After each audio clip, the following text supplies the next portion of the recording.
कहा जाता है कठिन है पिता के ऋण से मुक्त होना, कठिन है मां के ऋण से मुक्त होना, लेकिन असंभव नहीं। गुरु के ऋण से मुक्त होना असंभव है, और गुरु के ऋण से मुक्त होने का कोई उपाय नहीं, क्योंकि जो अनुभव गुरु के माध्यम से उपलब्ध होता है, ये जो कृष्ण के माध्यम से अर्जुन को हुआ, अब इस अनुभव के लिए कोई भी तो मूल्य नहीं चुकाया जा सकता, कुछ भी नहीं दिया जा सकता।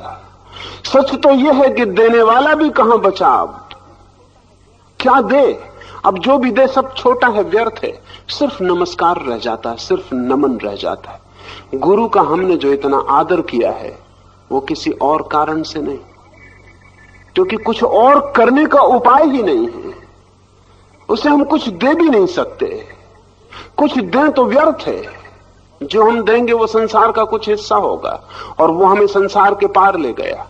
उस संसार के पार ले जाने वाले अनुभव के लिए संसार का कुछ भी दें, पूरा संसार भी दें तो बेमानी है। अब हम क्या कर सकते हैं, सिर्फ एक अनुग्रह का भाव रह जाता है।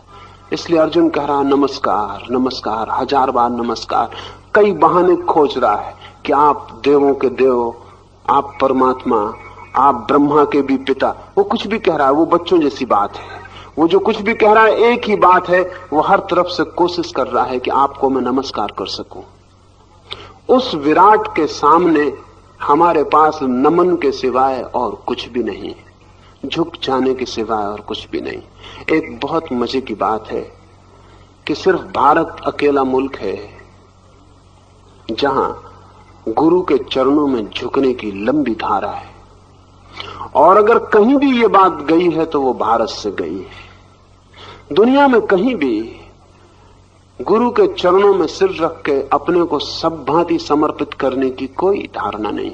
इसलिए पश्चिम से जब लोग आते हैं तो उन्हें जो सबसे बात मुश्किल खटकती है वो गुरु के प्रति इतना अनन्य श्रद्धा खटकती। इतनी श्रद्धा उनको अंधापन मालूम पड़ती, और उनका मालूम पड़ना ठीक ही है, क्योंकि किसी के चरणों में सिर रखना और किसी के प्रति इस तरह सब समर्पित कर देना अजीब सा मालूम पड़ता है, और लगता है ये तो एक तरह की मानव प्रतिष्ठा हो गई, ये तो मनुष्य की पूजा हो गई। और उनका लगना ठीक है, क्योंकि उन्हें जो दिखाई पड़ रहा है वो मनुष्य ही है।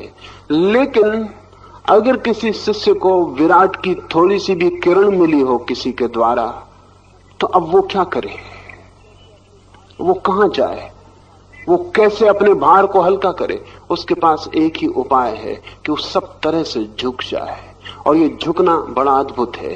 ये झुकना दोहरे अर्थों में अद्भुत है। जो मिला है उसका अनुग्रह इससे प्रकट होता है, और इस झुकने में और मिलने की संभावना सघन हो जाती। जो बिल्कुल झुकना जानता है उसे सब मिल जाएगा। ये सवाल नहीं कि वो कहां झुकता है, झुकने की कला जिसे आती है। हम तो कई लोग ऐसे हैं जो नदी में खड़े, पैर पानी में डूबे, लेकिन झुक नहीं सकते, इसलिए प्यासे मर रहे हैं। क्योंकि झुके, चुल्लू बनाए, पानी को भरे, तब प्यास बुझ सके। खड़े हैं नदी में लेकिन अकड़े हैं, झुक नहीं सकते। वो घड़ा भी जो पानी में जाए, न झुके, आड़ा न हो, तो भर नहीं सकता, अकड़ा रहे। हम नदी में खड़े, परमात्मा चारों तरफ बह रहा है, मगर झुक नहीं सकते। कैसे झुके? वो जो झुकने का डर, वो हमें अटका देता है। धर्म की खोज झुकने की कला है, और जो झुक के चुल्लू भर लेता है, फिर उसे पता चल गया रहस्य, फिर तो वो पूरा झुक के पानी में डुबकी भी मार ले सकता है। फिर तो वो जानता है कि अगर सिर को मैं बिल्कुल झुका दूं, पानी के नीचे ले जाऊं, तो मैं पूरा ही नहा जाऊंगा।